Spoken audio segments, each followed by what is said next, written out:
ओम नमः शिवाय। श्री शिव पुराण अध्याय 29 भाग 2।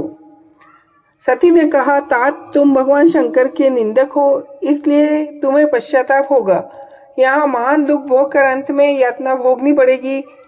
इस लोक में जिनके लिए न कोई प्रिय न अप्रिय, उन परमात्मा शिव के प्रतिकूल तुम्हारे सिवा दूसरा कौन चल सकता है। परंतु जो महात्माओं के चरणों की रस से अज्ञान अंधकार को दूर कर चुके हैं, उन्हें महापुरुषों की निंदा शोभा नहीं देती। जिनका शिव यह 2 अक्षरों का नाम कभी बातचीत के प्रसंग से मनुष्यों की वाणी द्वारा एक बार भी उच्चारित हो जाए तो वह संपूर्ण पाप राशि को शीघ्र ही नष्ट कर देता है। उन्हीं पवित्र कीर्ति वाले निर्मल शिव से तुम देश करते हो। आश्चर्य है, वास्तव में तुम अशिव रूप हो। महापुरुषों के मन रूपी मधुकर ब्रह्मानंदमय रस का पान करने की इच्छा से जिनके चरण कमलों का निरंतर सेवन किया करते हैं, उन्हीं से तुम मूर्खतावश द्रोह करते हो।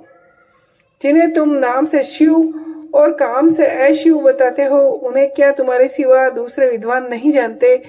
ब्रह्मा आदि देवता, सनक आदि मुनि तथा अन्य ज्ञानी क्या उनके स्वरूप को नहीं समझते।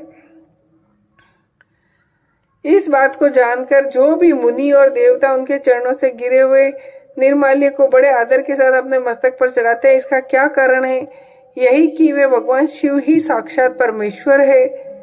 प्रवृत्ति और निर्वृत्ति 2 प्रकार के कर्म बताए गए हैं।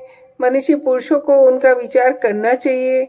वेद में उनके रागी और विरागी 2 प्रकार के अलग अलग अधिकार बताए हैं। परस्पर विरोधी होने के कारण उक्त दोनों प्रकार के कर्मों का एक साथ ही एक ही कर्ता के द्वारा आचरण नहीं किया जा सकता। भगवान शंकर तो परब्रह्म परमात्मा है। उनमें इन दोनों ही प्रकार के कर्मों का प्रवेश नहीं है। उन्हें कोई कर्म प्राप्त नहीं होता। उन्हें किसी भी प्रकार के कर्म करने की आवश्यकता नहीं होती। पिताजी, हमारा ऐश्वर्य अव्यक्त है, उनका कोई लक्षण व्यक्त नहीं है। सदा आत्मज्ञानी महापुरुष ही उनका सेवन करते हैं। तुम्हारे पास वह ऐश्वर्य नहीं है। यज्ञशाला में रहकर वहां के अन्न से तृप्त होने वाले कर्मठ लोगों को जो भोग प्राप्त होता है, उससे वह ऐश्वर्य बहुत दूर है। जो महापुरुषों की निंदा करने वाला और दुष्ट है, उसके जन्म को धिक्कार है। विद्वान पुरुष को चाहिए उसके संबंध को विशेष रूप से प्रलय करके त्याग दे। जिस समय भगवान शिव तुम्हारे साथ मेरा संबंध दिखाते हुए मुझे दाक्षायणी कहकर पुकारेंगे, उस समय मेरा मन से ऐसा अत्यंत दुखी हो जाएगा। इसलिए तुम्हारे अंग से उत्पन्न हुए सदा शव के तुल्य इस घृणित शरीर को इस समय मैं निश्चय ही त्याग दूंगी। ऐसा करके सुखी हो जाऊंगी। हे देवताओं, मुनियों, तुम सब मेरी बात सुनो। तुम्हारा हृदय में दुष्टता आ गई है। तुम लोगों का यह कर्म सर्वथा अनुचित है। तुम सब लोग मूढ़ हो, क्योंकि शिव की निंदा और कलह तुम्हें प्रिय है।